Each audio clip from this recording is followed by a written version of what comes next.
बुलेटिनची सुरुवात करूया महत्त्वाच्या राजकीय बातमीनं। अमरावती विधान परिषद निवडणुकीत काँग्रेसनं वंचित बहुजन आघाडीला पाठिंबा द्यावा अशी प्रतिक्रिया वंचितचे नेते धैर्यवर्धन फुंडकरांनी दिली आहे। भाजपला रोखण्यासाठी काँग्रेसनं साथ द्यावी असं देखील धैर्यवर्धन फुंडकर म्हणाले।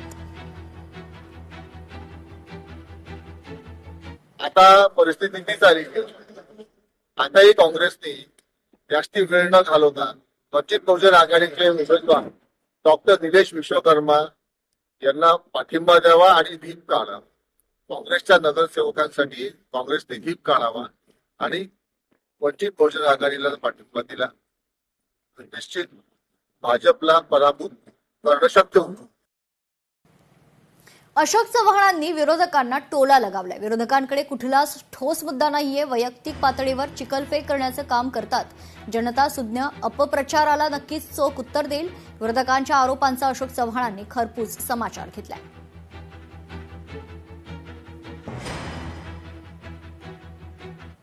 यवतमाळमध्ये बनावट खताचा मोठा साठा जप्त करण्यात आला। एमआयडीसीतील कारखान्यावर कृषी विभागाची धाड पाहायला मिळते। या कारवाईत सुमारे 2000 खताच्या बॅग्स जप्त केल्याची माहिती आहे। 3 जणांविरोधात गुन्हा देखील दाखल करण्यात आला।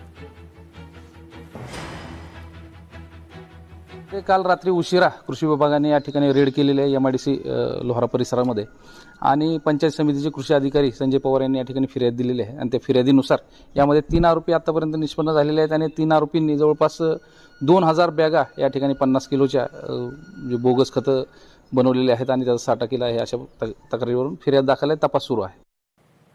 रुग्णालयांच्या फार्मसीची सक्ती चालणार नाही। अन्न आणि औषध प्रशासनाचा आदेश पाहायला मिळते। रुग्णांना कोणत्याही मेडिकलमधून औषधे खरेदी करण्याचा अधिकार आहे। तुकाराम मुंढेंनी लूटमार करणाऱ्या हॉस्पिटल्सकडे मोर्चा वळवल्याची माहिती। रुग्णालय संलग्न मेडिकलमधूनच खरेदीची सक्ती करता येणार नाही। निर्देशांचं उल्लंघन करणाऱ्यांवर देखील कठोर कारवाई होणार असं देखील मुंढेंनी स्पष्ट केलं।